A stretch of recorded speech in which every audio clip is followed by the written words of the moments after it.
Yes welcome CMA students. आपका स्वागत है सीएमए हाइस्ट चैनल पर। आज जो ये आपसे क्लास डिस्कस कर रहे हैं ये आपके पेपर नंबर 15 नंबर जो कि ग्रुप थर्ड का पेपर है। इसका नाम है strategy cost management decision making, जो कि फाइनल लेवल पे है। और आज इसकी जो हम क्लास डिस्कस कर रहे हैं वो क्लास नंबर आपकी 51।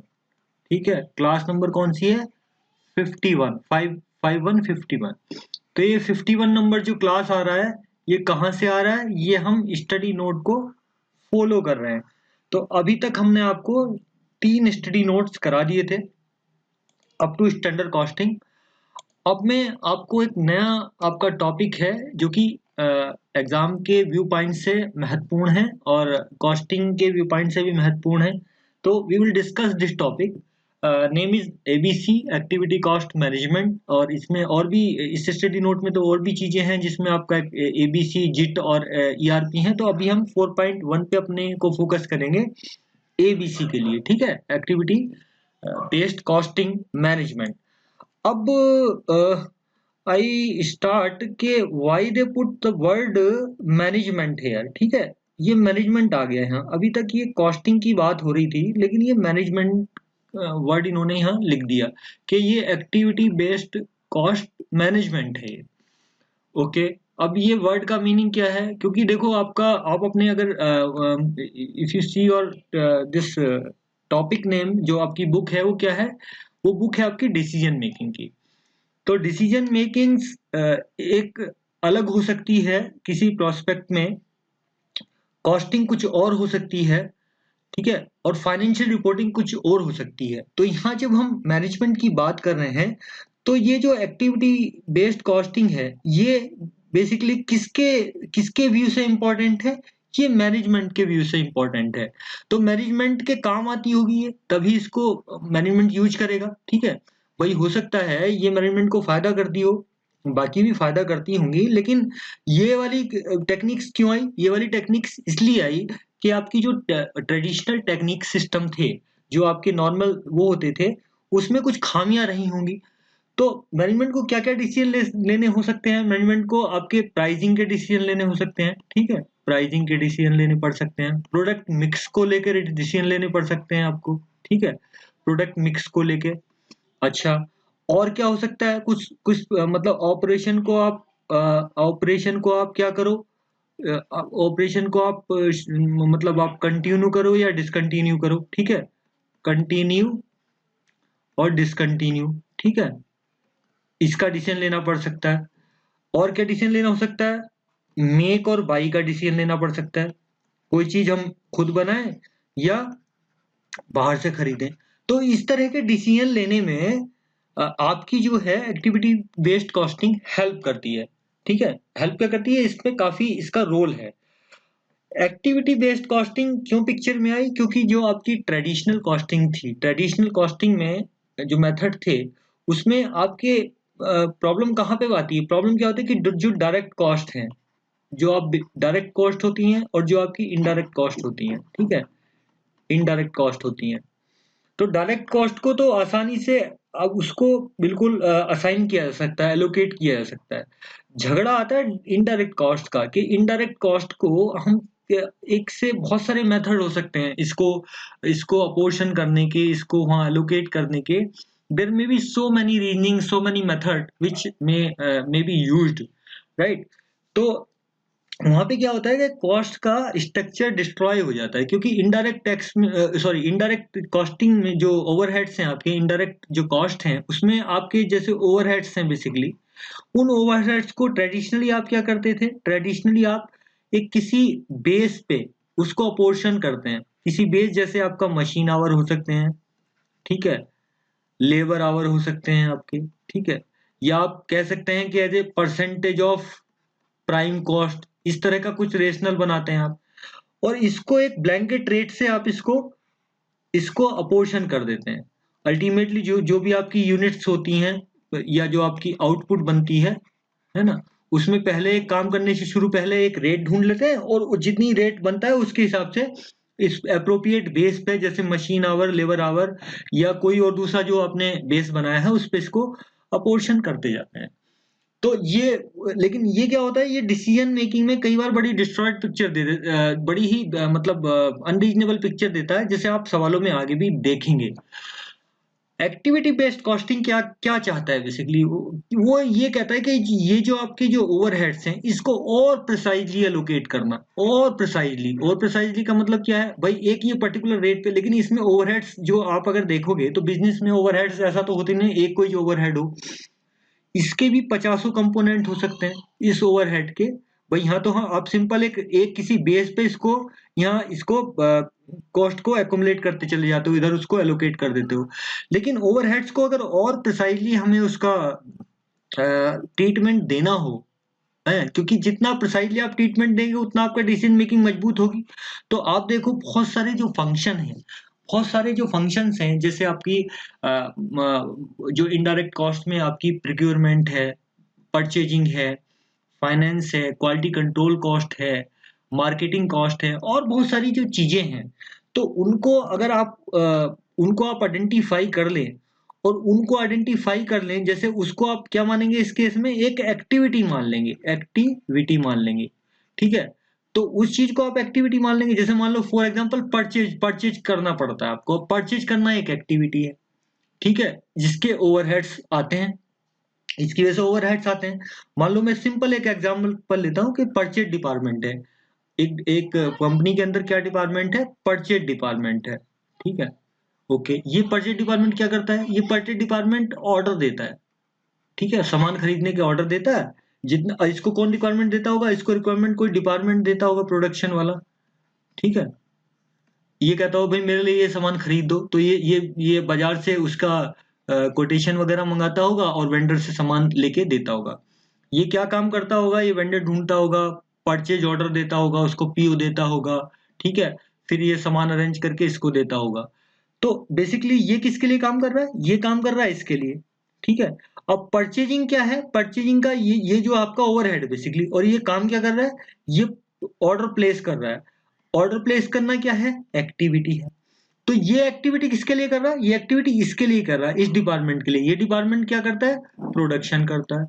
ये डिपार्टमेंट क्या करता है, प्रोडक्शन करता है। और ये प्रोडक्शन करता है तो इससे क्या बनती है, आउटपुट आती है कुछ, या यूनिट बनती है बेसिकली। तो बेसिकली इसने जो आपका ये परचेज ऑर्डर इसने क्यों लगाया, इसने बाजार से सामान, ये आपका मार्केट से सामान खरीदता है, ठीक है। तो ये जो एक्टिविटी है, ये काम किया इसने इसकी वजह से, ठीक है, ये काम किया इसने इसकी वजह से। तो इसकी जो कॉस्ट आ रही है, इसकी क्या कॉस्ट आ रही होगी, परचेज डिपार्टमेंट में कुछ आदमी काम कर रहे होंगे, ठीक है, उनका उनका ऑफिस के खर्चे होंगे, कंप्यूटर के खर्चे होंगे, सैलरीज होंगी, और बहुत सारी चीजें होंगी। तो उनको कैसे इसमें हम लाएं। अब ये क्या है, प्रोडक्शन डिपार्टमेंट के लिए भी कुछ खरीद रहा होगा, हो सकता कुछ और डिपार्टमेंट हो उनके लिए भी कुछ और खरीद रहा होगा, ठीक है। तो ये सेंट्रलाइज क्या कर रहा है, इसका काम है केवल परचेज ऑर्डर देना और सामान खरीद के इनको देना, इन डिपार्टमेंट को। मान लो ये फॉर एग्जांपल ऐसा भी हो सकता है कि ये डिपार्टमेंट, जैसे डिपार्टमेंट वन, डिपार्टमेंट टू भी हो सकता है। तो डिपार्टमेंट टू कोई प्रोडक्ट, मान लो ये वाला ए प्रोडक्ट बनाता है, ये वाला बी बनाता है। अब इसने जो ऑर्डर, ये इसके लिए भी ऑर्डर देता है, इसके लिए भी ऑर्डर देता है। तो इसको कैसे प्रिसाइजली हम इस ए और बी में इसकी कॉस्ट को यहाँ लाएं। तो ये एक्टिविटी बेस्ड कॉस्टिंग कहती है। एक्टिविटी बेस्ड कॉस्टिंग ये कहती है कि जो ये एक्टिविटी कर रहा है, ये जो एक्टिविटी कर रहा है, इस एक्टिविटी में कुछ कॉस्ट जा रही होगी। इस कॉस्ट को जो जितना कंज्यूम कर रहा है उसके हिसाब से उसमें उसको अपोर्शन कर दो। नॉर्मली ट्रेडिशनल में हम क्या कर रहे थे, पहले हम परचेज, ये दुनियादारी जितनी भी कॉस्ट थी सबको किसी एक इस रेशनल पे लाके हम इसको आगे बढ़ा रहे थे, यूनिट में आगे ले जा रहे थे। लेकिन यहाँ ये क्या कहता है कि जो एक्टिविटी कर रहा है, जो एक्टिविटी को कंज्यूम कर रहा है, उस रेशो में आप कॉस्ट ले जाओ उधर। मैं इस स्क्रीन को साफ करके आपको और कायदे से इस एग्जाम्पल को आगे लेके चलता हूँ, ठीक है। जैसे मान लीजिए ये तो अब अगर ये 5-10 मिनट की बात आप और ध्यान से सुन लेंगे तो मेरे हिसाब से बात लगभग पूरी हो जाएगी, फिर कुछ भी लिखने में कोई दिक्कत नहीं रहेगी। जैसे मान लो आपके जैसे मैं परचेज को ही लेके चला था, जो परचेज डिपार्टमेंट है, ये क्या करता है, ये पीओ रेज करता है, पीओ रेज करता है। और ये मान लीजिए हम जो है प्रोडक्ट ए भी बनाते हैं, बी भी बनाते हैं, सी भी बनाते हैं, डी भी बनाते हैं। मान लीजिए इसको डिपार्टमेंट D1 बनाता है, इसको डिपार्टमेंट D2 बनाता है, इसको डिपार्टमेंट D3 बनाता है, इसको डिपार्टमेंट D4 बनाता है, ठीक है। अब ये इससे कहते होंगे भैया मेरे लिए मटेरियल ले आ, ये वाला भी कहता होगा, ये भी कहता होगा, ये भी कहता होगा, ये भी कहता होगा, या और कुछ और सामान मंगाने के लिए इनसे कहता होगा कि सर हमें ये वाला सामान चाहिएगा, हमें अपने प्रोडक्शन करने के लिए। ये क्या करता होगा, ये अपने पीओ रेज करता होगा आगे। ये पीओ रेज करता है, मार्केट में वेंडर्स हैं बहुत सारे, उन वेंडर्स से ये क्या करता है, वेंडर्स से इनको रॉ मटेरियल ला के देता है। तो ये जो काम कर रहा है ये परचेज डिपार्टमेंट। अब इस परचेज डिपार्टमेंट की एक कॉस्ट होगी, ये पीओ रेज करने की परचेज डिपार्टमेंट की कॉस्ट जो आ रही होगी। अब मान लो ये ऐसा हमने देखा कि साल में मान लो 100 ऑर्डर प्लेस होते हैं साल में, इन सब के लिए ये 100 ऑर्डर प्लेस करता है कुल मिला के। और इस परचेज डिपार्टमेंट की पूरी जो कॉस्ट आती है, पूरी जो कॉस्ट आती है वो कितनी आती है, 1 लाख रुपए इसका खर्चा आता है साल का। मान लो, मतलब जस्ट मैं समझाने के लिए कह रहा हूं। तो आप देखो एक ऑर्डर की कॉस्ट कितनी हो गई, एक ऑर्डर की कॉस्ट कितनी हो गई, एक ऑर्डर की कॉस्ट हो गई आपकी 1 लाख, या इसको थोड़ा सा बढ़ा देते हैं, 1,000 मान लो ऑर्डर करता है मान लो साल भर में, और इसकी कॉस्ट कितनी आती है 1 लाख रुपए। तो 1 लाख रुपए डिवाइडेड बाई 1,000, यानी कि एक ऑर्डर की कॉस्ट कितनी आ रही है, 100 रुपए। अब मान लीजिए इस डिपार्टमेंट ने, जो ए था, इसने 2 ही ऑर्डर लगाए, इसकी वजह से पीओ, ये जो इसने इतनी डिमांड की कि इसकी वजह से, एक ही वजह से इसको 2 ऑर्डर करने पड़े। तो इसने जो भी यूनिट, जो भी इसने यहाँ बना रहा होगा, उसमें परचेज ऑर्डर की कितनी कॉस्ट इधर जानी चाहिए, 2 ऑर्डर की कॉस्ट, यानी कि जो भी ये कुछ बनाता होगा 200 रुपए, 200 रुपए ये वाली कॉस्ट इधर जानी चाहिए। अब मान लो इस 200, ये जो बनाता है प्रोडक्ट है, ये कुछ क्वांटिटी बनाता होगा, मान लो इसने 1000 क्वांटिटी बनाई, ठीक है, 1000 क्वांटिटी बनाई इसने। तो बेसिकली परचेज ऑर्डर की कितनी कॉस्ट इन 1000 क्वांटिटियों में जानी चाहिए, 200 डिवाइडेड बाई 1000, ठीक है। तो ये कितनी आएगी, ये हटा दीजिए, 1/5 आ जाएगी, 20 पैसे, ठीक है, 0.20। तो इस तरह से, एक तरह से ये, इस तरह से कॉस्ट को प्रॉपरली और बाइफरगेट करके, और उसको जो है प्रिसाइजली, इसको हम उस कॉस्ट अपने ऑब्जेक्ट में डालते हैं, कॉस्ट यूनिट में डालते हैं, अ, जिसकी हम कॉस्ट निकालना चाहते हैं। बेसिकली ट्रेडिशनल में आप क्या कर रहे थे, ट्रेडिशनल में सिंपल आप कुछ नहीं कर रहे थे, जो भी आपकी ओवरहेड थे, जो भी जितने भी ओवरहेड बनते थे उसमें ये परचेज भी होता होगा, क्वालिटी भी होता होगा, और कुछ भी होता होगा, जो भी है सबको आप क्या करते थे, एक साथ आउटपुट की यूनिट में किसी रेशनल पे, जैसे मैंने कहा मशीन आवर पे, आप इसमें इसको डाल देते थे। तो ये एक मोर प्रिसाइज एक मेथड है मेरे हिसाब से, है, और ये मैनेजमेंट के लिए बना है। अच्छा, आप कह रहे हो कि भाई ये मैनेजमेंट के लिए क्यों बना है, देखो क्या है, अब मैं आपको एक छोटा सा एग्जांपल और बता देता हूँ, फिर मैं अपनी बात आगे लेके चलेंगे बहुत ही सिंपल लैंग्वेज में।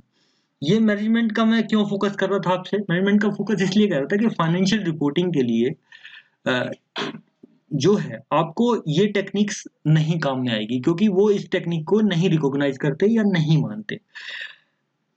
अलग अलग पर्पस के लिए अलग अलग चीजें होती हैं। आप एक चीज में छोटा सा एग्जांपल आपके सामने यहाँ प्रस्तुत करना चाहता हूँ। आप टैक्सेशन पढ़ते होंगे, टैक्सेशन में आपने डेप्रीशिएशन जरूर पढ़ा होगा, डेप्रीशिएशन, ठीक है। अब डेप्रीशिएशन क्या होता है, डेप्रीशिएशन एक आप जो है, एक आप कंपनी एक्ट के हिसाब से निकालते हैं, निकालते हैं कि नहीं निकालते, कंपनी एक्ट के हिसाब से निकालते हैं, जो उसका शेड्यूल 2 दिया हुआ है, ठीक है सर, शेड्यूल जो 2 दिया हुआ है। और एक डेप्रीशिएशन होता है इनकम टैक्स का, इनकम टैक्स का, ठीक है। ये इनकम टैक्स के जो भी उनके रेट आते हैं, मतलब बजट में रेट आते हैं, जो बजट में अनाउंसमेंट होते हैं उसके हिसाब से आप इतना इनकम टैक्स कैलकुलेट करते हैं। आपने देखा होगा इनकम टैक्स के हिसाब से जो डेप्रीशिएशन होता है उसका रेट जो होता है, this rate is usually higher. जैसे ये अब तो फिर लाइफ के हिसाब से हो गया, पहले पहले जो था इसका शेड्यूल आई थिंक 14 हुआ करता था, तो उसमें वो देता था कि बिल्डिंग पे इतना परसेंट, 5%, फर्नीचर पे इतना परसेंट, इस तरह से देता था। और इसमें वो क्या करता था, मशीन पे आप 50% ले सकते हो, रिसर्च वाला है तो 100% ले सकते हो। तो ये रेट हमेशा ज्यादा रहता था। क्यों रहता था, क्योंकि इसका काम कुछ अलग है, ये चाहता है देश की प्रगति करना। ये क्या चाहता है, ये चाहता है कि आप ज्यादा इन्वेस्टमेंट करो, और आप मशीनें ज़्यादा लगाओ, उससे इकोनॉमी बढ़ेगी, उससे रोजगार बढ़ेगा। और ये क्या चाहता है, ये बेसिकली फोकस करना चाहता है कि आपकी रिपोर्टिंग कितनी ठीक है, रिपोर्टिंग कितना होना चाहिए। मतलब ये बेसिकली शेयर होल्डर को दिमाग में रखता है कंपनी एक्ट आपका, कि भाई जिन्होंने पैसा लगाया उसको उनको क्या हम रिपोर्ट प्रस्तुत करें। और ये क्या चाहता है, ये चाहता है ये चाहता है कि आपका इकोनॉमी एक अलग तरह से एक उसको स्टिमुल मिले, मतलब वो एक मूव करे तेजी से। तो इसलिए इसलिए आपके डफर टैक्स आपके आते थे, है ना।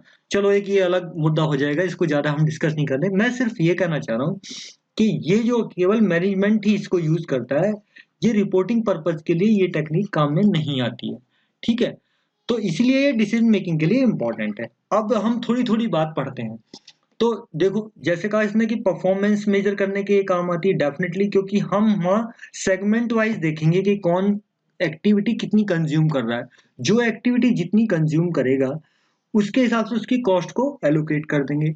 तो इसमें क्या होगा, कुछ ऐसे आइटम होंगे एक्सेप्शनल होंगे जो हाई कॉस्ट एब्जॉर्ब कर रहे होंगे, तो मैनेजमेंट उनको देख के एक उनकी परफॉर्मेंस को इवेलुएट कर सकती है। एबीसी कॉस्टिंग होती क्या है कि ये आपका, अब इन्होंने कुछ लैंग्वेज लिखी होगी, चलो हम इसको मैं उस भाषा में नहीं बताता हूँ। लेकिन बेसिकली ये क्या कहना चाहती है, ट्रू कॉस्ट निकालना चाहती है, ठीक है।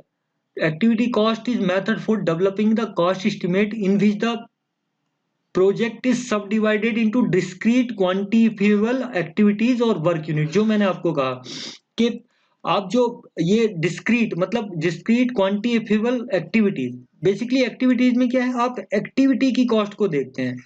फोकस किस पे रहता है, एक्टिविटी पे। और वहां पे जो ट्रेडिशनल में क्या रहता था, उसमें आपका प्रोडक्ट पे फोकस रहता था। तो यहाँ एक्टिविटीज को आप जितना उसको बाइफरकेट करते चले जाएंगे आगे, जितना भी आप डिस्क्रीट यूनिट में उसको मतलब एक तरह से उसको आइडेंटिफाई करते चले जाएंगे, उतनी आपकी फाइन होती चली जाएगी ओवरहेड की जो अपोर्शनमेंट है।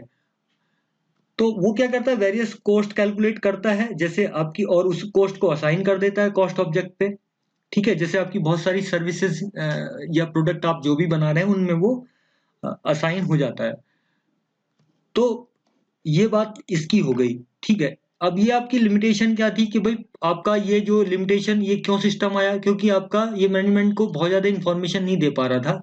ये जो आपका ट्रेडिशनल सिस्टम होता था ओवरहेड रिकवरी का, वो क्या करता था, एक ब्लैंकेट रेट एक निकाल लेता था, जो कि आपके वैल्यूएशन के हिसाब से, स्टॉक की वैल्यूएशन के हिसाब से तो ठीक था, लेकिन ये मैनेजमेंट के डिसीजन मेकिंग के लिए ये काम नहीं कर पा रहा था, ठीक है। तो ये एक टेक्निक्स आई 1970-80 के आसपास, ये टेक्निक्स आई थी यूएसए में। तो ये बहुत ही प्रिसाइजली आपको बता पाता है एक्टिविटी। आप देखेंगे सवाल में ऐसा दिखेगा कि आपको पहले प्रॉफिट कुछ और आ रहा हो, पहले कोई एक आपकी लाइन प्रॉफिट में होगी, फिर वही वही लाइन लॉस में चली जाएगी, ये टेक्निक बदलने से। दूसरा क्या है, एक तो जो आपकी फिक्स कॉस्ट है और जो वेरिएबल कॉस्ट का जो ट्रेडिशनल कॉस्टिंग में उनका स्प्लिट किया जाता है, वो थोड़ा सा अनरियलिस्टिक हो जाता है जब आपके ऑपरेशन थोड़े कॉम्प्लेक्स और एक लार्ज स्केल पे जाते हैं। तो it is very difficult even कि एक सर्टेन लेवल आपको उनको फिक्स बनाना और वेरिएबल बनाना, ये बहुत बड़ा चैलेंज होता है। तो वो ऐसा होता नहीं, मतलब मुश्किल होता है कि आप प्रिसाइजली उसको वेरिएबल या किसी आइटम को फिक्स कह सकें। और क्या दिक्कत आती थी ट्रेडिशनल कॉस्टिंग से, जैसे आपके डिसीजन में, प्राइसिंग के डिसीजन करने में, प्रोडक्ट मिक्स के डिसीजन करने में, प्रोसेस टेक्नोलॉजी की वजह से जो चेंज हो रहे थे, उसकी वजह से आपको डिस्ट्रॉयड कॉस्ट कॉस्ट इंफॉर्मेशन मिलती थी, क्योंकि उसकी वजह से ना तो आपका ठीक से उनका क्लासिफिकेशन हो जाता था, ना उनकी रिकवरी हो पाती थी। रिकवरी कभी आप ओवर रिकवर हो जाते थे, कभी अंडर रिकवर्ड हो जाते थे। कोई लाइन आपकी जो है लॉस में रहती थी, प्रोडक्ट लाइन, उसको भी आप जो है चलाए फिरते थे क्योंकि आपको प्रॉफिट दिखा रही होती थी। लेकिन जब आप एक्टिविटी पे फोकस करते हैं तो हो सकता है वो लाइन लॉस दिखाए। तो उससे आप प्रिसाइजली अपने प्रॉफिट को ऑप्टिमाइज कर सकते हैं।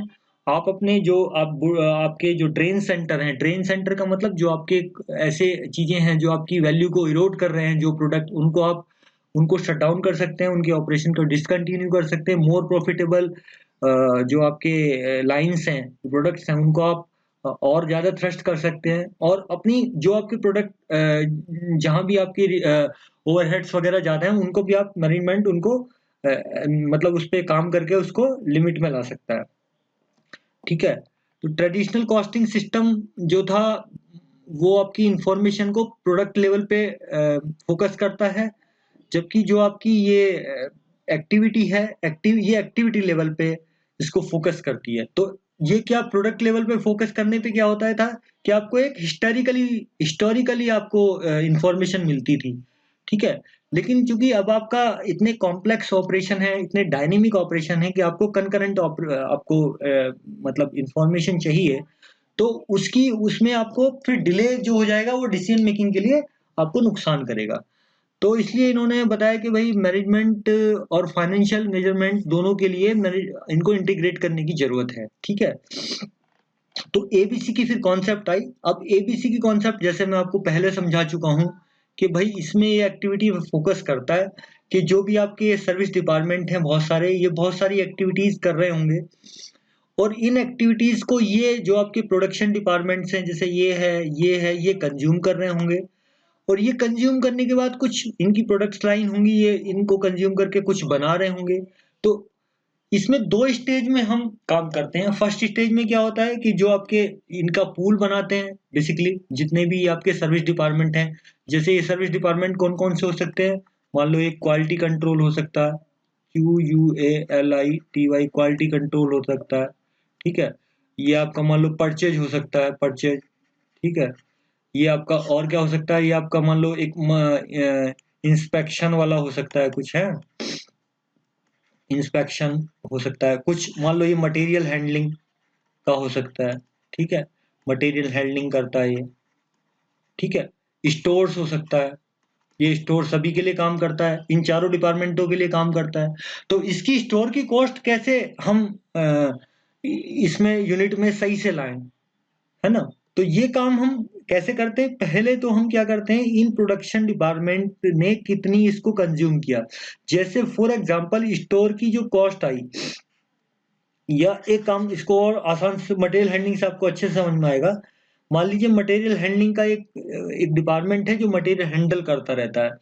अब इसमें देखा कि ये जो नंबर ऑफ हैंडल करता है, वो फॉर एग्जांपल मान लो इसकी कॉस्ट आती है 1 लाख रुपए, किसी पीरियड की या किसी साल की मान लो 1 लाख रुपए आती है, और ये हैंडलिंग कितनी करता है, 20,000 हैंडलिंग करता है, 20,000 हैंडलिंग करता है। तो इसकी कॉस्ट कितनी होगी पर हैंडलिंग की, 5 रुपए पर हैंडलिंग होगी। तो अब मान लो इस हैंडलिंग के लिए इस पर्टिकुलर डिपार्टमेंट, जो ये हैंडलिंग वाला डिपार्टमेंट है, इसने इस प्रोडक्शन डिपार्टमेंट को, मान लो ये P1 है, इस P1 को इसने 5 हैंडलिंग दी, तो इसके P1 को कितनी कॉस्ट में एलोकेट करूं, 25। और इस P1 ने जो इन फर्दर लाइंस में कितना योगदान दिया यहाँ पे, तो उतने जितनी आउटपुट बनाई होगी उस हिसाब से पर यूनिट के हिसाब से उसको कर लेते हैं। तो पहले आप उसको डिपार्टमेंट में करते हैं एलोकेट, और फिर क्या करते हैं फर्दर उसकी आउटपुट में करते हैं। तो इसी it is a two stage process, right. तो it is a two stage process. मेरे हिसाब से आपको समझ में आ गया होगा। जैसा मैं आपको बता रहा था कि यूनाइटेड स्टेट में 1970 में और 1980 का राउंड ये की गई थी, क्योंकि मैनेजमेंट वहां पे कुछ अपने और प्रिसाइजली डिसीजन लेना चाहता था। जैसे तो फिर उन्होंने क्या किया कि एक्टिविटी को फोकस करके ओवरहेड्स को एलोकेट करना चाहा। तो अब इस डायग्राम से हम क्या समझ सकते हैं, इस डायग्राम से देखो, मैं अब एकेडमिक लेवल पे जा रहा हूँ, थोड़ा प्रैक्टिकल से हट रहा हूँ, कि आपके एक्सपेंसेस होते हैं। एक्सपेंसेस किसके लिए होते हैं, जो आपका ये रिसोर्स है, आपके रिसोर्स है, रिसोर्स की वजह से एक्सपेंशन होंगे, एक्सपेंसेस होंगे। भाई रिसोर्स क्या हो सकते हैं, मशीन, जैसे मान लीजिए आपका मशीन्स है, मशीन्स आपके यहाँ लगी हुई हैं, मशीन आपके रिसोर्स हैं, इसको चलाने के एक्सपेंसेस आते होंगे, ठीक है। और जब हम चलाते होंगे तो एक्सपेंसेस को नापने का क्या तरीका है, घंटे हैं, मान लो कितने आवर्स कह लो, HOURS। भाई हमारे पास मशीन चलती है, हमारा रिसोर्स क्या है, मशीन। मशीन को चलाता हूं तो एक्सपेंसेस आते हैं, ठीक है। मशीन को मैं चलाता हूं तो क्या आता है, खर्चा आता है। अब खर्चा आता है, खर्चा किसकी वजह से आता है, मशीन की वजह से, चलने की वजह से आता है। मशीन को चलाना क्यों पड़ता है, क्योंकि ये मुझसे कहता है एक्टिविटी करनी पड़ती है, मुझे मशीन चलानी पड़ती है घंटों में प्रोडक्ट बनाने के लिए। तो मुझे मशीन किसकी वजह से चलानी पड़ी, इस प्रोडक्ट को बनाने के लिए।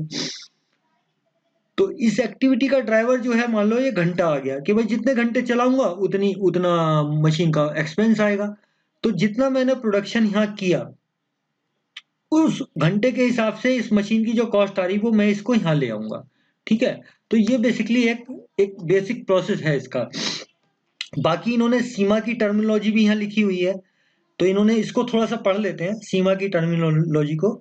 ABC as a cost attribution to the cost unit, cost attribution to the cost unit on the basis of benefit received from the indirect activity. जो इनडायरेक्ट एक्टिविटीज हो रही हैं उनकी कॉस्ट को उसको उसको एट्रीब्यूट करता है, ठीक है, जितने वो बेनिफिट रिसीव करेगा तो उससे प्रिसाइजली हमारी कॉस्ट जो है आ जाती है।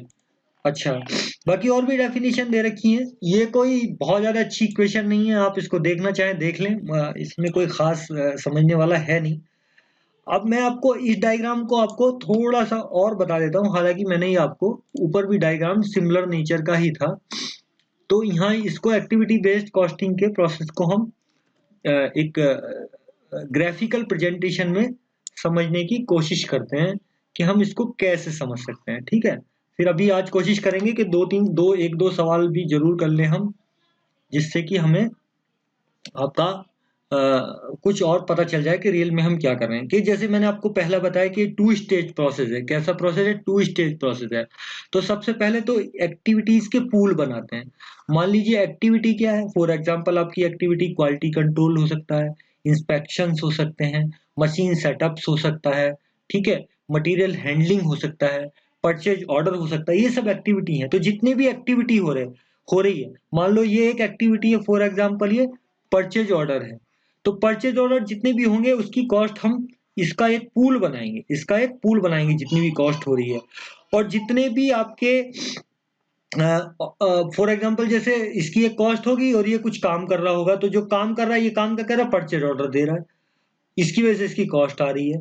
तो इन कॉस्ट को फिर हम जो आपकी सबसे पहले क्या करेंगे हम, जैसे जितने भी आपके सर्विस डिपार्टमेंट हैं, जैसे आपकी फैक्ट्री सर्विसेज हैं, यूटिलिटीज हैं, आपके इवन फाइनेंस हैं, एचआर हैं, एचआर वाले लोग भी काम करते हैं, तो आपके वो सर्विस डिपार्टमेंट हैं, वो भी तो वो क्या करते हैं, वो मैन पावर रिक्रूट करते हैं, ट्रेनिंग कराते हैं, ठीक है, और बहुत सारे एम्प्लॉय के लिए बहुत सारे काम करते हैं। तो उनकी कैंटीन मैनेज करते हैं, फ्रिंज बेनिफिट को अरेंज करते हैं, तो वो भी तो इन्हीं के लिए काम करते हैं, अल्टीमेटली उनकी कॉस्ट जानी चाहिए ना इसमें। तो उन सारी कॉस्टों को हम पूल करते हैं एक उसमें। जैसे मान लीजिए ट्रेनिंग की कॉस्ट आ गई, ठीक है, ट्रेनिंग। अब ट्रेनिंग ट्रेनिंग एक एक्टिविटी हो गई जिसकी वजह से कॉस्ट आएगी। अब ट्रेनिंग किस डिपार्टमेंट ने कितनी ली उसको फिर हम देंगे, और फिर इस डिपार्टमेंट ने मान लो ट्रेनिंग ली और इसने कितना बनाया, इतने कितना आउटपुट बनाई, कितनी ट्रेनिंग ली, कितनी आउटपुट की, तो उस ट्रेनिंग को हम वहाँ आउटपुट में जाके उसको अपोर्शन कर लेंगे। तो पहले तो आप उसका पूल इकट्ठा कर लेंगे और पूल को फिर आप उसको प्रोडक्ट लाइन में अप्लाई कर देंगे। तो सबसे पहले इंडिविजुअल एक्टिविटी की आप कॉस्ट को असाइन करते हैं, और फिर उस पूल को जितना बेनिफिट जिसने लिया उसके हिसाब से उसको कॉस्ट ड्राइवर रेट से उसको वहां पे आप डाल देते हैं वहां पे, ठीक है। अब ये आपके इंपॉर्टेंट टर्म है मेरे हिसाब से, आप already you are semi qualified professional. तो मेरे हिसाब से एक्टिविटी क्या होती है, कोई भी आपका कोई भी जैसे चीज, कोई काम, कोई इवेंट जो भी आप करते हैं, ठीक है, जैसे असेंबलिंग हो गया, पैकिंग हो गया, एडवर्टाइजिंग हो गया, बस कोई भी काम एक्टिविटी है। रिसोर्स क्या है, जो किसी काम को परफॉर्म करने के लिए आता है, जैसे आपका order receiving, telephone, computers, machines, equipment, labour, ये सब आपकी हैं। कॉस्ट क्या है, कॉस्ट जो है वो है जो आपको पैसे पे करने पड़ते हैं, जैसे salaries, printing, telephone bill. Cost object क्या है, कॉस्ट ऑब्जेक्ट वो है जहाँ पे आपको कोई आपका प्रोडक्ट या सर्विस है जिसके लिए आप कॉस्टिंग कर रहे हैं। कॉस्ट पूल क्या है, एक तरह की कॉस्ट को आप एक जगह ग्रुप करते हैं। पूल माने इकट्ठा करना, पूल का मतलब क्या होता है, इकट्ठा कर लेना। एक तरह की कॉस्ट को आप इकट्ठा कर लोगे तो उसको कॉस्ट पूल कहेंगे। कॉस्ट ड्राइवर क्या होगा, जिसके बेसिस पे इस कॉस्ट पूल की कॉस्ट को आगे ले जाएंगे। Any element that would cause A change in the cost of activity is cost driver, ठीक है। जैसे आपका कॉस्ट ड्राइवर कैसे हो गया, फॉर एग्जांपल जैसे मशीन आवर्स आपका कॉस्ट ड्राइवर हो गया, ठीक है। तो मशीन आवर्स जितने लगेंगे और इसकी कुछ कॉस्ट होगी मशीन मशीन को चलाने की, तो जितने जिसने इसको यूज किया उतनी कॉस्ट उधर ले जाएंगे, ठीक है। तो ऐसे ये छोटी छोटी बातें दी हैं, जैसे कॉस्ट ड्राइवर क्या हो सकता है, frequency of order, number of order, machine our, इस तरह के इंस्पेक्शन आवर, ठीक है। इस तरह के बहुत सारे होते हैं। तो एक्टिविटी कॉस्ट ड्राइवर और रिसोर्स कॉस्ट ड्राइवर ये उससे आपके आ जाते हैं। अब इन्होंने कुछ एग्जाम्पल दिए हैं, इसको जल्दी से पढ़ लेते हैं, हालांकि आपने इंटरमीडिएट में भी पढ़े होंगे।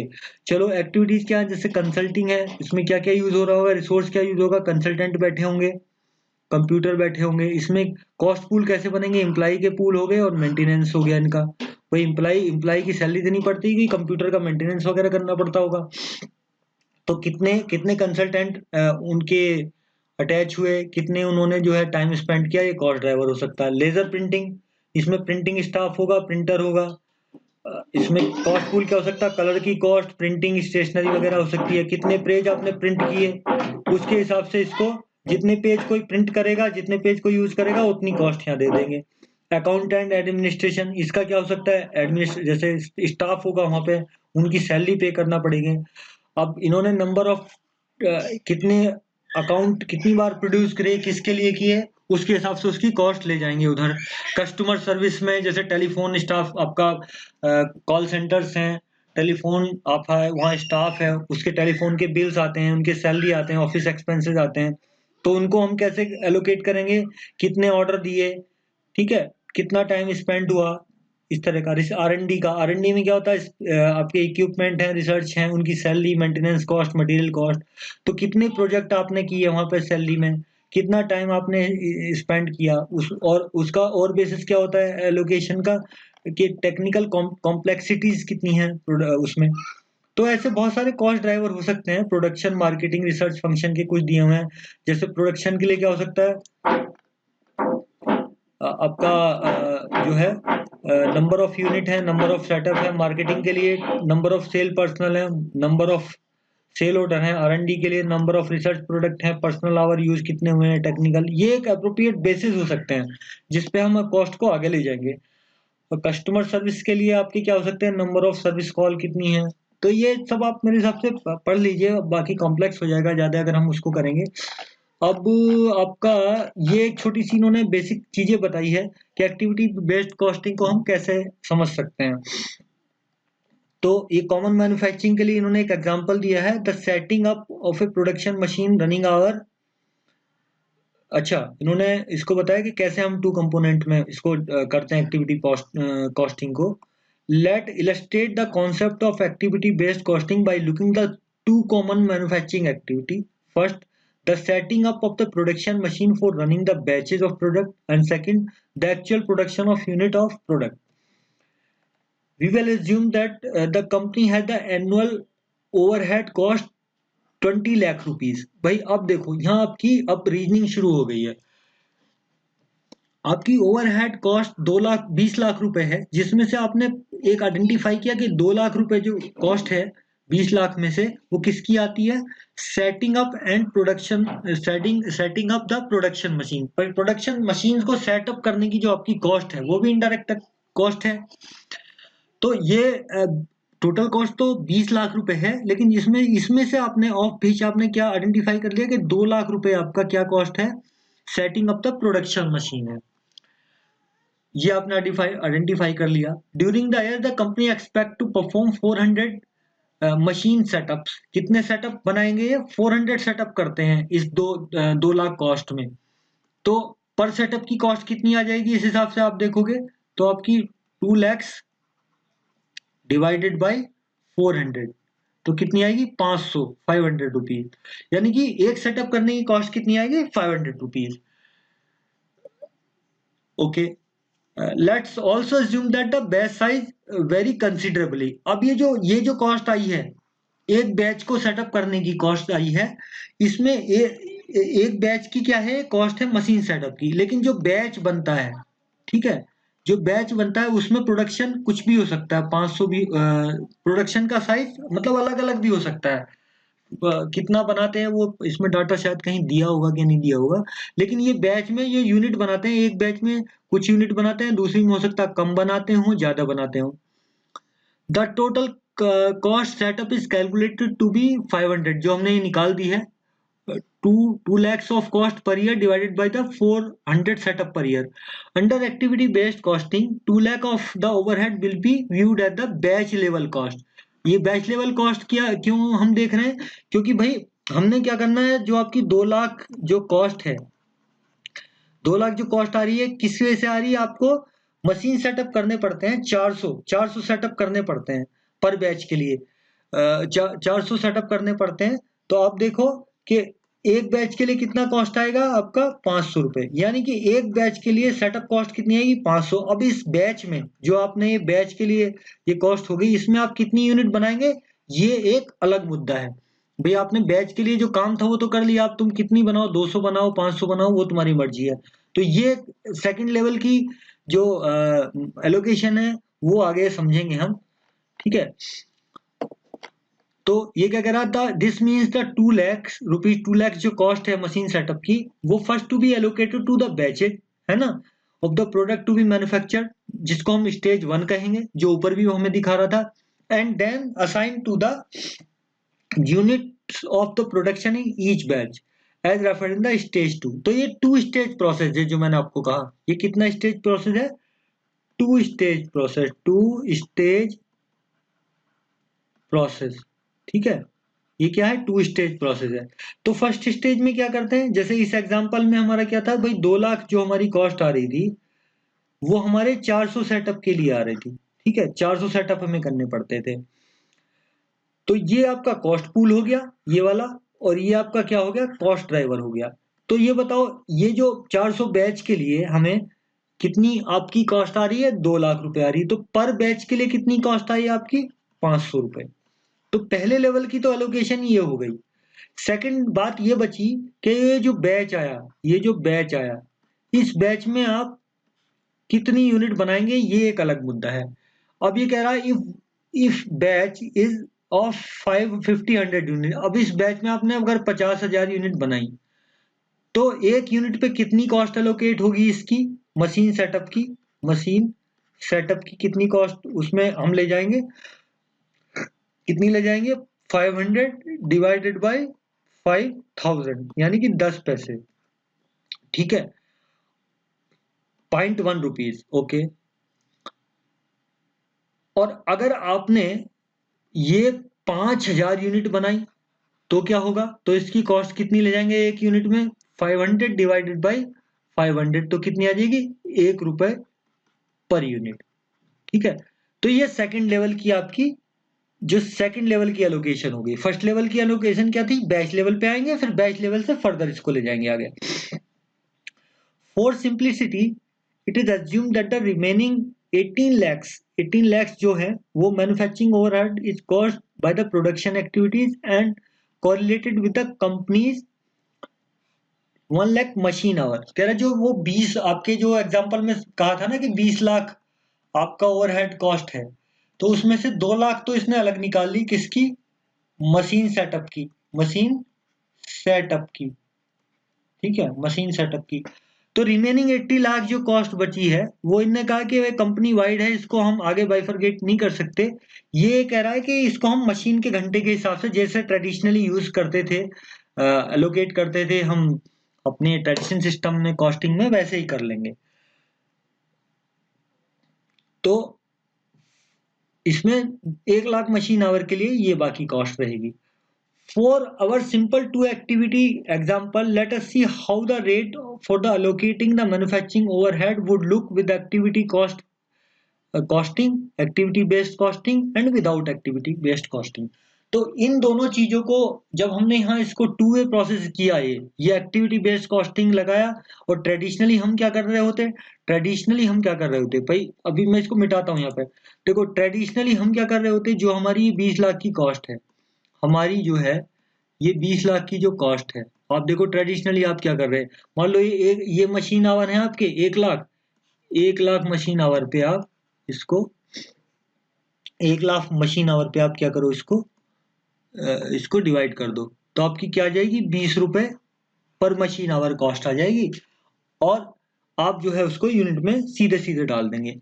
एक्टिविटी बेस्ड कॉस्टिंग में आपने क्या किया, इसको फिर फर्दर स्प्लिट किया। 18 लाख तो आपने निकाली किसकी, जो कि मशीन आवर के हिसाब से आप ले जाएंगे 1 लाख के हिसाब से।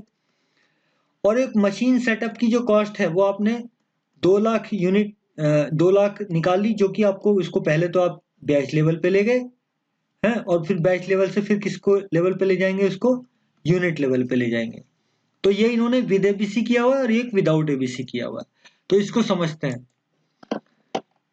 देखो, manufacturing overhead cost assign for the setup. ABC system में 2 लाख रुपए कॉस्ट, हमने उसको एबीसी के साथ अगर काम किया तो 2 लाख रुपए कॉस्ट आपकी आई। बिना एबीसी के तो यहाँ सेटअप की कॉस्ट अलग से नहीं दी हुई थी। नंबर ऑफ सेटअप जो है आपके, ये आपका क्या है, ड्राइवर है। इसमें 400 सेटअप आए तो पर सेटअप की कॉस्ट कितनी है, 500 रुपए। इस चीज में सेकंड वाले ऑप्शन में ये चीजों एप्लीकेबल ही नहीं होंगी, क्योंकि हम यहाँ एबीसी के साथ काम नहीं कर रहे। ठीक है, okay. Total manufacturing overhead cost 20 lakhs। ठीक है, यहाँ केवल क्या हुआ है, एबीसी के साथ हमने उसको मोर प्रिसाइजली ये एक आइटम और निकाल लिया, बाकी ओवरऑल कॉस्ट तो उतनी ही है। ठीक है, less the cost rest for the machine setup. Machine setup का कॉस्ट हमने यहाँ घटा लिया, और यहाँ तो था ही नहीं, तो ये 18 lakhs बच गया और ये 20 lakhs हो गया इस वाले सिस्टम में। अब मशीन आवर जो आपने प्रोड्यूस किए, जो मशीन आवर आपके लगे वो 1 लाख है दोनों केस में, तो 18 रुपीज आपका पर मशीन आवर इस में कॉस्ट आ गई, और इस केस में सीधे सीधे 20 रुपए आ गए आपकी आ गई। तो मैन्युफैक्चरिंग ओवरहेड अलोकेशन आप कैसे करेंगे, मैन्युफैक्चरिंग ओवरहेड अलोकेशन आप कैसे करेंगे भाई, इस केस में तो कोई झगड़ा ही नहीं है। जो आप ट्रेडिशनली कर रहे थे, आप क्या करेंगे, 20 रुपए पर मशीन आवर कर लेंगे, और यहाँ पे क्या करेंगे, 18 रुपए मशीन आवर तो ये करेंगे, प्लस 500 कॉस्ट सेटअप पर बैच। अब जितने भी यूनिट आप बैच में इसमें बनाएंगे, उसमें आपका 500 रुपीज आपका अपोर्शन हो जाएगा। ठीक है, तो वो देखते हैं कैसे इन्होंने आगे किया है इसको। अब और ये तो अपने यहां तक निकाल लिया। अच्छा, नेक्स्ट सी, अब सेकंड, ये तो फर्स्ट स्टेज की आपने बात कर ली। सेकंड स्टेज में क्या करना है, let's see what impact these difference allocation technique and overhead rate would have on the per unit rate of the cost of specific unit of output. Let us assume the company manufacture 500 units and it produce 50 units per machine hour. ठीक है, तो इस case में कैसे होगा, देखो, जब हम विद एबीसी चल रहे हैं और विदाउट एबीसी चल रहे हैं, तो manufacturing overhead for setting cost 500 rupees आ गए थे। 500 यूनिट आपने बनाई, तो आपको 10 पैसे कॉस्ट आएगी इसकी ओवरहेड्स की, और 18 रुपीज आपने मशीन आवर के हिसाब से निकाल लिया था। यहाँ इसने बताया कि एक प्रोडक्ट आपका 50 मशीन आवर ले रहा है, तो यहाँ आपने इसको इसको बाइफरकेट कर लिया था। यहाँ पे तो दो अपनी चीजों में, एक तो सेटअप के साथ और एक मशीन वाला आपका 18 रुपीज है, 50 घंटे ये लेता है ना। और तो इससे आपका कितना कॉस्ट आपका आ गया, manufacturing overhead cost by the production, तो आपका 0.36 आ जाएगा। जब इसको आप डिवाइड करेंगे इससे, तो ये 0.36 आ जाएगा, और 0.36 में आप अपनी ये पर यूनिट जो आपकी सेटअप की कॉस्ट है उसको जोड़ देंगे, तो 0.46 रुपीज हो जाएगा। 18 डिवाइडेड बाई 50, 20 डिवाइडेड 50, तो 0.36 और 0.4 आ जाएगा आपका, तो यहाँ आपकी 0.4 आ जाएगी। तो यहाँ देखिए कॉस्ट में कितना फर्क हो गया, ये 0.46 आ रही है और ये 0.4 आ रही है, केवल प्रिसाइज करने से। ठीक है, तो ये फर्क आ जाता है डिसीजन मेकिंग में आपका, जब आप एबीसी को यूज करते हैं और बिना एबीसी के काम करते हैं। तो आपकी ये एक इसमें कहीं वर्ड लिखा हुआ था, मुझे शायद मिलेगा तो मैं बताऊंगा, मैं पढ़ रहा था इस किताब को, तो उसमें कहीं आ रहा था, एक्टिविटी बेस्ड कॉस्टिंग का मतलब है to be approximately right, rather to precisely wrong. मतलब ये जो इंफॉर्मेशन है, ये हो सकता है डिसीजन मेकिंग के लिए नुकसान कर रही हो, मतलब मे नॉट बी यूजफुल। ठीक है, क्योंकि मैनेजमेंट को यहाँ ये रिपोर्टिंग पर्पस के लिए तो बिना एबीसी के ठीक है, लेकिन मैनेजमेंट का कुछ और तात्पर्य हो सकता है, कुछ और काम उनको करना पड़ सकता है, उसके लिए एक्टिविटी बेस्ड कॉस्टिंग ज्यादा यूजफुल है।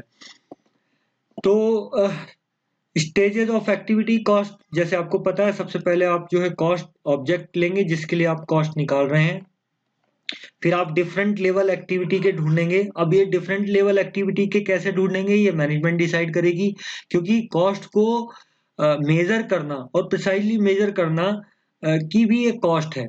आप समझ रहे हैं मेरी बात कि भाई एक सर्टेन लेवल तक ही उसको जाके ट्रेस करते हैं, उसके बाद उसकी फिर कॉस्ट बढ़ने लगती है। तो तो the exact number will be depend on the how management सब डिवाइड द ऑर्गेनाइजेशन एक्टिविटी। तो पहला काम है कि ऑब्जेक्ट ढूंढो किसके लिए कॉस्ट हमें करना है, फिर एक्टिविटी ढूंढो, फिर उनके डायरेक्ट कॉस्ट तो आप ढूंढ ही लेंगे, डायरेक्ट कॉस्ट तो उसमें भी ट्रेडिशनल सिस्टम में भी ऐसे ही रहते हैं। फिर आपके क्या है,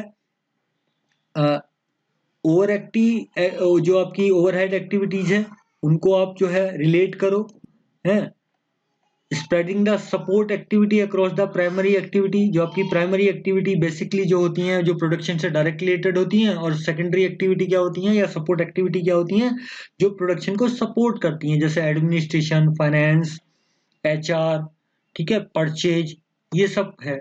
और प्राइमरी एक्टिविटी क्या होती है, प्रोडक्शन, क्वालिटी, जो बिल्कुल एग्जैक्टली उसमें लगी होती है, तो उनको स्प्रेड करना है प्राइमरी एक्टिविटी में। डिटरमाइन द कॉस्ट ड्राइवर, फिर आप कॉस्ट ड्राइवर ढूंढेंगे, फिर आप कॉस्ट ड्राइवर का रेट ढूंढेंगे। रेट कैसे ढूंढेंगे कि टोटल कॉस्ट ऑफ एक्टिविटी और एक्टिविटी ड्राइवर, उससे आपका रेट आ जाएगा, और फिर इसको कंप्यूट कर देंगे आप टोटल कॉस्ट में। तो significance of activity based costing, तो ये मैंने जैसे बताया कि 1970-80 के आसपास ये जो था यूएस में, फिर यूके में कई जगह इसको इन्होंने यूज किया। जो फॉरवर्ड नेशंस थे उधर के वेस्टर्न वाले, तो उसमें क्या है, इन्होंने क्या पाया, इसको यूज करने से क्या फायदा हुआ, कॉस्ट रिडक्शन हो गया इनका, ठीक है, रिसोर्स का अच्छा मैपिंग हो गया, और आपकी product pricing and decision as to whether the continue producing the product keeping particular customer। ABC implement generally believe that the ABC provides more accurate information than the conventional costing system। Management can use this information for price negotiation with the customer, ठीक है। और क्या कर सकता है, drop unfavourable product, ठीक है, unfavourable product को ड्रॉप भी कर सकते हैं, मेक बाय के डिसीजन ले सकते हैं। और क्या होता है, जो आपके एबनॉर्मल चीजें हैं, एबनॉर्मल एक्टिविटी कॉस्ट है, उन पे आप मैनेजमेंट फोकस कर सकती है। आपने आपने एक प्रिंसिपल शायद पढ़ा होगा कि मैनेजमेंट बाय एक्सेप्शन का एक रूल होता है कि मैनेजमेंट उन्हीं चीजों को ध्यान देती है जिसमें जहाँ पे ज्यादा इश्यूज हैं, जनरल चीजों पे मैनेजमेंट ध्यान नहीं देती। तो आपने अगर शायद एमकॉम लेवल पे शायद ये चीज होगी, मैनेजमेंट एक्सेप्शन या मैनेजमेंट जहाँ पे होगा, तो केवल उन्हीं चीजों पे मैनेजमेंट फोकस करेगी जहाँ पे आपका एक आपके वेस्टेज ज्यादा होंगे। एडवांटेज क्या है, अच्छा, और क्या है, बजट का बजटिंग अच्छी कर सकते हो, परफॉर्मेंस मैनेजमेंट अच्छा कर सकते हो। तो ये सब बातें आप अगर सुन लोगे तो कुछ कुछ भी लिखा होगा ना, 10-12 पॉइंट कहीं भी, तो आपका काम बन जाएगा, क्योंकि इसमें सवाल इसी तरह का आएगा, या तो शॉर्ट नोट लिखने के लिए आएगा, या फिर आपसे कुछ वो पूछेगा अंतर किसी के भी ट्रेडिशनल कॉस्टिंग सिस्टम और आपका एबीसी के बीच क्या फर्क है, इस तरह की बातें आपसे पूछ सकता है। तो आपका क्या होता है, परफॉर्मेंस मेजर हो जाएगी, बजट इंप्रूव हो जाएगा, मैनेजमेंट को मोर एक्यूरेट इन्फॉर्मेशन मिल जाएगी, किसके लिए, डिसीजन मेकिंग के लिए, और उनकी डिपार्टमेंट और डिविजनल परफॉर्मेंस को भी मेजर कर सकते हैं। एडवांटेज क्या है, मोर एक्यूरेट इन्फॉर्मेशन, जैसे मैं बार बार कह रहा हूँ, और आपका क्वालिटी ऑफ इंफॉर्मेशन अवेलेबल बढ़ जाएगी आपका, तो उससे आपका अच्छे डिसीजन हो पाएंगे, कॉस्ट कंट्रोल हो पाएगा, easiest way to allocate the overhead, it help to identify the activity those can be eliminated. Cause and effect, cause क्या होता है, कॉज, इफेक्ट होता है कॉस्ट, और कोर्स होती है एक्टिविटी, राइट। तो आपकी कौन सी एक्टिविटी कितना कॉस्ट कंज्यूम कर रही है उसका एक कॉज इफेक्ट रिलेशन निकल सकता है। ABC help to identify the value added services, sorry value added activity, जैसे आपकी कस्टमर सेटिस्फेक्शन है, और eliminate non value added activity, उनको आइडेंटिफाई करो और एलिमिनेट करो। ABC translate cost to the language that the people can understand, जैसे मैंने आपको बताया कि आपको, अब आप ओवरहेड्स को कितना प्रिसाइजली ले जाते हैं अपने, कितना आगे तक उसको क्लासीफाई करते हैं, कितने आगे तक उसको ट्रेस करने की कोशिश करते हैं राइटली, तो वो डिपेंड करता है मैनेजमेंट की स्ट्रेटजी क्या है, कॉस्ट बेनिफिट एनालिसिस क्या है, ठीक है, क्योंकि हर चीज जो है, कोई काम करने की कॉस्ट होती है, तो फिर वो कॉस्ट बेनिफिट एनालिसिस आपको देखना पड़ता है वहां पे। लिमिटेशंस क्या है, लिमिटेशन तो ये है कि कंज्यूमिंग, मोर टाइम कंज्यूमिंग तो है ही है, ऑब्वियसली मोर टाइम कंज्यूमिंग है, कॉम्प्लेक्स कैलकुलेशंस हैं, cost of buying implement and managing the activity based costing system. अब आपको क्या होता है कि ऐसा तो है नहीं कि अब मैनुअल काम होता है, अब क्या होता है नॉर्मली ERP लगते हैं, इंटरप्राइज रिसोर्स प्लानिंग जो लगता है आपका। तो आपको सॉफ्टवेयर खरीदने होते हैं, अपनी अपने जो भी सिस्टम्स हैं आपके सॉफ्टवेयर हैं, चाहे वो किसी भी कंपनी का हो, तो उसमें आपको अपने ये सब चीज़ें एक्टिविटी बेस्ड कॉस्टिंग की मैपिंग करनी पड़ेगी, उसकी प्रोग्रामिंग करनी पड़ेगी, तभी आप इसको लगाएंगे, तो इसकी एक फर्दर कॉस्ट होती है। In some cases the establishment of cause and effect relationship between the cost driver and cost not to be a simple affair. कई बार तो ये ढूंढने मुश्किल हो जाते हैं cost driver. ABC does not confirm the generally ये क्या है, ये वाली लाइन में क्यों क्यों फोकस कर रहा हूँ, ये वाली लाइन में इसलिए फोकस करता हूँ कि आपके जो जनरली गैप है ना, गैप में एबीसी का कोई जिक्र नहीं, जो मैंने आपको बार बार समझाया था पहले। आप सोच रहे होंगे इतनी लंबी कहानी ये क्यों बता रहे हैं, इतनी लंबी कहानी इसलिए मैं बता रहा हूँ कि आप जब बाहर निकलेंगे ना बिल्कुल मतलब जॉब में, तो आप आपको बिल्कुल एक अलग आपकी थिंक प्रोसेस हो जाएगा अगर आप ये चीजें सुन के जाएंगे तो ये गैप जो होते हैं जनरली एक्सेप्टेड अकाउंटिंग प्रिंसिपल, वो इसको अलाउ नहीं करते, ठीक है। तो कुछ एरिया में वो इनको अलाउ नहीं करते इस टेक्निक को अप्लाई करना, तो ये मैनेजमेंट डिसीजन के काम की चीज है। कंक्लूजन तो क्या है, देखो ये लिखा हुआ है, ये याद रख लो आप, ये बहुत अच्छा सेंटेंस इन्होंने कहीं यूज किया है, आप इसको याद कर लो। It is better to be approximately right, हम क्या हैं एक्टिविटी बेस्ड कॉस्टिंग में अप्रोक्सीमेटली राइट हैं, देन द प्रिसाइजली रॉन्ग। तो it is better to be approximately right than precisely wrong, यही एक्टिविटी बेस्ड कॉस्टिंग है। तो ये बेसिकली आपको एक क्लियर कॉज एंड इफेक्ट का रिलेशनशिप देती है, आपको मोर प्रिसाइज पिक्चर देती है, ठीक है। By associating cost to the activity a clear relationship can be established between the source of activity demand and their related cost. तो ये आपको बहुत ही कर्व इनएफिशिएंसी को कर्व कर सकती है ना। और आपके this can be a particular value in tracking the new product और कस्टमर। तो ट्रेडिशनल कॉस्टिंग वर्सेस इन्होंने इसके कुछ इफेक्ट वो दिए हैं, मतलब एक क्या बोलते हैं उसको, चलो आपका सवाल ही गए, इन्होंने क्या दिया हुआ है ट्रेडिशनल वर्सेस इसका अंतर दिया हुआ है। ट्रेडिशनल कॉस्टिंग में ये प्रोडक्ट को फोकस करती है, और एबीसी क्या फोकस करती है, एक्टिविटी को फोकस करती है, ठीक है। जैसे आपकी quality control, handling of material, ये इस तरह की एक्टिविटी को ढूंढती रहती है, repair to machine. If detailed costs are kept by activity, the total company cost of each activity can be obtained, analyzed and planned। तो एक परफॉर्मेंस मैनेजमेंट के लिए भी एक इम्पोर्टेंट चीज है, क्योंकि यहाँ पे आप क्या कर रहे हैं, सिंपल एक प्रोडक्ट में कॉस्ट को एलोकेट कर दे रहे हैं, बहुत ज्यादा उसका उसका पता नहीं लगा रहे। और यहाँ पे आप जो आपकी डिफरेंट डिफरेंट एक्टिविटीज हैं, जैसे कॉस्ट कंट्रोल है, हैंडलिंग ऑफ मटेरियल है, रिपेयर ऑफ एंड मेंटेनेंस है, उनको आप एनालाइज कर सकते हैं। तो क्या क्या हो सकता है, ये परफॉर्मेंस मेजरमेंट का भी एक टूल हो सकता है। मैनेजर अगर मैनेज करेंगे एक्टिविटी को आसानी से, तो कॉस्ट को कंट्रोल कर सकते हैं, क्योंकि एक्टिविटीज को मैनेज करना कंपैरेटिवली आसान है। जब आपको पता होगा कि कौन सी एक्टिविटी ज्यादा रिसोर्स कंज्यूम कर रही है, कौन सी एक्टिविटी महंगी है, सस्ती है, तो फिर आप उसको यूज में ला सकते हैं। Changes in the activity lead to changes in the cost, ठीक है। Therefore it is activity is managed well, the cost will fall and resulting the product will be more competitive, right. Okay, allocating overhead cost to the production based on the single cost driver, uh, uh, such as the unit basis percentage और total material। ये traditionally आप ऐसा करते हैं कि आप labour our पे, prime cost की कुछ परसेंटेज पे, या मशीन आवर पे अपने आप को, अपने जो है ओवरहेड कॉस्ट को एलोकेट कर देते हैं। तो ये अनरियलिस्टिक प्रोडक्ट कॉस्ट पिक्चर दे देती है। अगर आप इसको प्रिसाइजली करेंगे, अपनी एक्टिविटी बेस्ड को करेंगे, तो आपको मोर एक्यूरेट मैनर में ये पिक्चर मिलेगी। ABC highlight the area of problem that deserve the management का अटेंशन। जैसे आपको मैनेजमेंट बाय एक्सेप्शन मैंने एक रूल बताया था ना, जिसको बोलते हैं MOE, मैनेजमेंट, MBE बोलते हैं, मैनेजमेंट बाय एक्सेप्शन। मतलब मैनेजमेंट उन चीजों पे ध्यान देगी जहां पे आपके हाईलाइट प्रॉब्लम्स है, जनरल चीजों पर मैनेजमेंट फोकस नहीं करती है। Many action are possible on pricing, process technology, design, operational movement, operational movement and the product mix। तो इस पे मैनेजमेंट फोकस कर सकती है, क्योंकि उसको ज्यादा प्रिसाइज इंफॉर्मेशन मिलती है। Okay, traditional costing lead to the can lead to the under scoring और ओवर स्कोरिंग द प्रोडक्ट और सर्विसेज। ये आपके मतलब वही चीज है, प्रिसाइज नहीं होता, वो ग्रॉस होता है, एक एडहॉक टाइप की अप्रोच होती है। ट्रेडिशनल कॉस्टिंग में क्या होता है, एडहॉक अप्रोच होती है। ट्रेडिशनल कॉस्टिंग में आप ये भी लिख सकते हैं कि वो क्या करता है, ट्रेडिशनल कॉस्टिंग में क्या कैसी अप्रोच होती है, एड हॉक अप्रोच होती है, ठीक है।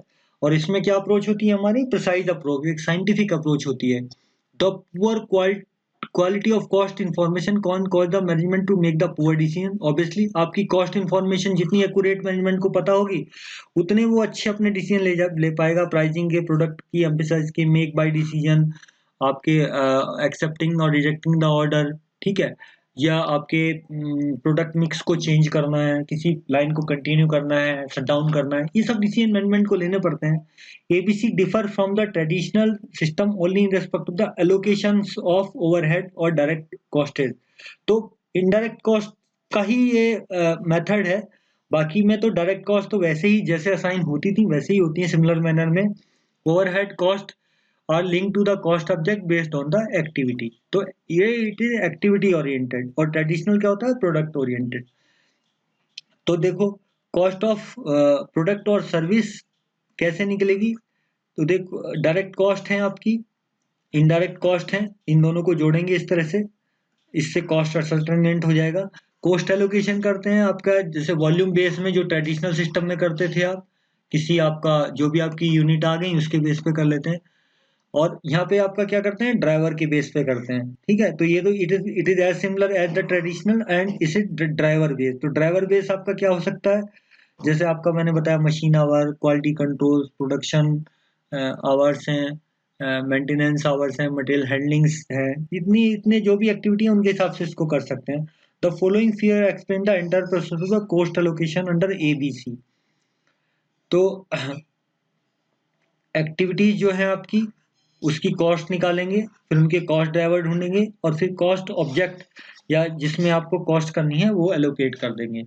तो जो पूल्स होंगे, एक तरह की एक्टिविटी के पूल्स बनाएंगे, उनके सिमिलर ड्राइवर को से उसका पूल का रेट मतलब एक्टिविटी का रेट निकालेंगे, और जो जो सेंटर जितनी आपकी एक्टिविटी को कंज्यूम करेगा उतनी कॉस्ट उसमें डाल देंगे। तो ये टू स्टेज प्रोसेस आपका है।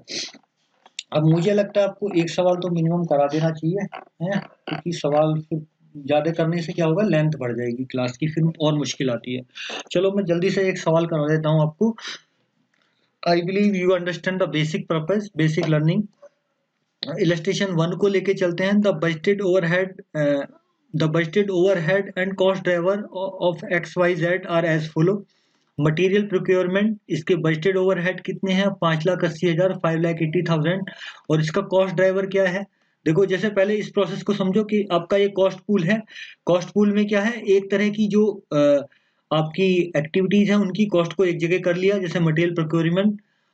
और इसका ड्राइवर क्या है, नंबर ऑफ ऑर्डर्स हैं। इसकी जो कॉस्ट आई है बजटेड ओवरहेड 5,80,000 आए हैं, और बजटेड वॉल्यूम जो है आपका 1,100 है, ठीक है। तो पर ऑर्डर की कॉस्ट हम यहाँ निकाल सकते हैं, 5,800 डिवाइडेड बाई 1,100। मटेरियल हैंडलिंग की जो आपकी बजटेड, मटेरियल हैंडलिंग एक पूल है, कॉस्ट का पूल है, जिसमें आपकी बजटेड ओवरहेड 2,50,000 है। इसका ड्राइवर है मूवमेंट, नंबर ऑफ मूवमेंट कितने होंगे।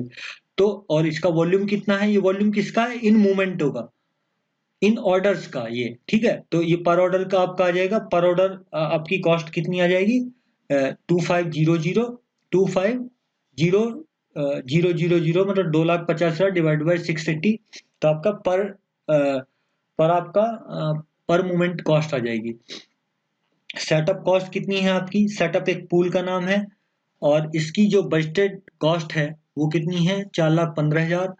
नंबर ऑफ सेटअप इसका ड्राइवर है, 520 सेटअप का वॉल्यूम बजटेड है।